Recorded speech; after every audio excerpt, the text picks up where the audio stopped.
Hi అండి అందరికీ. నేనైతే ఈ పూట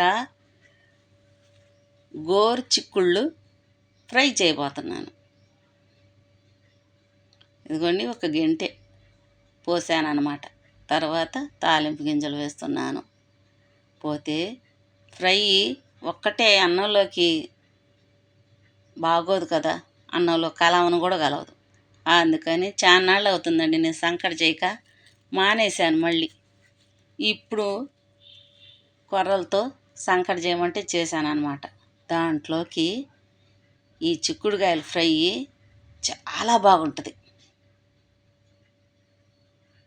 చూడండి, మా ఆయనకి చిక్కుడుకాయలు అంటే చాలా ఇష్టం. ఏ రకంగా చేసినా తింటారు.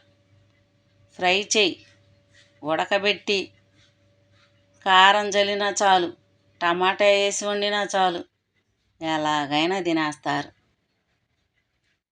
పోతే ఒక్క ఫ్రైయే కాదండి, ఉల్లిపాయలు పచ్చిమిరపకాయలు కూడా వేస్తున్నాను.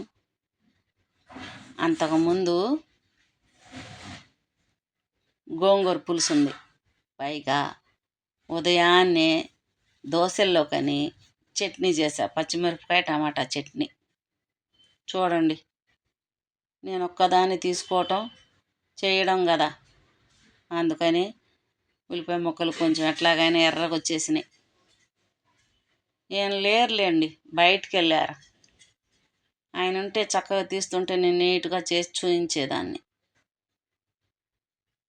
ఇప్పుడేమో కుదరతల్లా. ఇది కొంచెం 5 నిమిషాలు మగ్గనివ్వాలండి.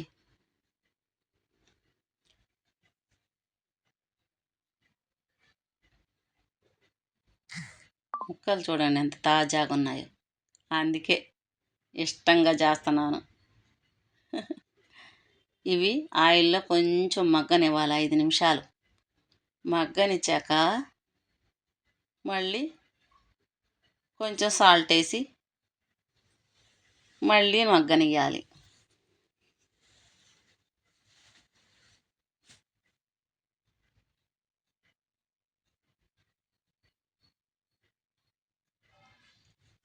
చిన్న స్పూన్తో 2 స్పూన్లు వేసాను అంతే, ఎక్కువగా వేసుకోకండి. మళ్ళా ఊరికి ఈ ఫ్రై కషంలాగా అనిపిస్తుంది. లైట్గా వేసుకోవటం మంచిది. ఇంక వాటర్ పోసాను. మా అమ్మ అయితే వాటర్ పోసి సాల్ట్ వేసి ఉడకబెట్టి ఆ నీళ్ళన్నీ వంపేసేసిద్ది. నేను ఇంత పని చేయనండి, మళ్ళీ వాటిలో ఉన్న విటమిన్స్ కూడా పోతాయి. నేను చక్కగా తాలింపు వేసుకొని ఈ ముక్కలు వేసి సాల్ట్ వేసి ఒక అర గ్లాసు నీళ్ళు పోసి మగ్గనిస్తా. చూడండి, ఆయిలు సాల్టు నీళ్ళు మొత్తం ఆ ముక్కలుగా బట్టి చాలా బాగుంటుంది. ఉడికిపోయింది చూడండి, నీళ్ళన్నీ ఇంకిపోయాయి. ఎందుకంటే నేను తొందరగా చేసేది, మా పిల్లలు చిన్నపిల్లలప్పుడు బాక్సులు కట్టాలండి. ఇలా ఉడకబెట్టుకొని వంపుకొని ఆడబెట్టుకొని ఇవన్నీ అయ్యే పని కాదని ఇంత త్వరగా బాక్సులు కట్టడానికి చేసేదాన్ని. పసుపు వేసాను, ఇంకేం లేదు. ఇంకొంచెం వేగనిస్తే ఉడికిపోయిన ముక్కలు కొంచెం ఆయిల్లో వేగాలన్నమాట, బాగుంటుంది. కారం జల్లి లైట్గా బాక్స్ కట్టేసేదాన్ని. అందుకే ఈజీగా నేను చేసే వంట. ఐదంతలోకి మగ్గుతూ ఉంటుంది కదా అని చెప్పి ఈలోగా నేను ఏం లేరు, బొప్పాయి ముక్కలు కట్ చేసి వెళ్ళిపోయారు. ఇటొచ్చి నేను టిఫిన్ చేయలేదండి, ఈయన 2 ముక్కలు తిందామని ఇక తింటున్నాను అన్నమాట. ఈలోగా ఈ మగ్గిపోతాయి కదా, బాగా వేగుతాయి కదా, అందుకు కూర కూర్చోవడం ఎందుకు, కడుపులో వేసుకుంటున్నా. చూసారా, కానీ చాలా తీయగా మెత్తగా ఉన్నాయండి. పచ్చికాయలు అది పండి పండని ఉంటాయి చూడండి, అవి తింటేనే మంచిది. ఈయనకి ఇవి ఇష్టం, తీయగా ఉంటాయని పండుగ తెచ్చుకుంటారు. కానీ అవి తింటే బాగుంటాయి, కొబ్బరి ముక్కలాల అంత తీపి కూడా ఉండదు. చూడండి, ఏగిపోయాయి.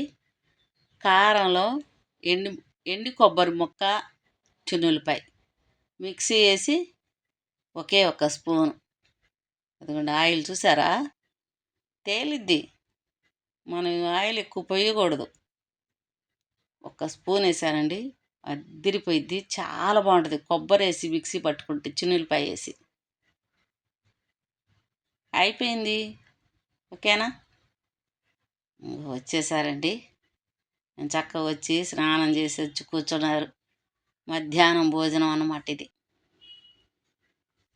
అద్దుకు సంకటి, చిక్కుడుగాయ, అది పచ్చిమిరపకాయ టమాటా పచ్చడి, ఇటు పక్క గోంగూర పులుసు. చూసారా ఎంత బాగుందో? ఇది చాలా కాస్ట్లీ ఫుడ్డు. మీరు కూడా ఓపిక చేసుకొని చక్కగా ఇలా చేసుకొని తినండి. ఓకేనా? హోటల్లో కూడా దొరకదండి ఇట్లాంటి ఫుడ్డు కదా. అందులో సంకటి లూజ్గా చేశాను. మనం చేత్తో తినాలన్నా కాలిపోతుంటుంది, మళ్ళా ఏళ్ళ సందులో జారిపోయిద్ది. అందుకే స్పూన్తో తింటున్నాం. అది ఇది అన్నీ తింటుంటే చాలా బాగుంది, టేస్టీగా ఉంది. మీకు నచ్చినట్లయితే లైక్ చేయండి, షేర్ చేయండి, సబ్స్క్రైబ్ చేయటం మాత్రం మర్చిపోకండి. ఛానల్ అవుతుందండి, ఇలా తింటూ పెట్టట్లేదు. బాయ్.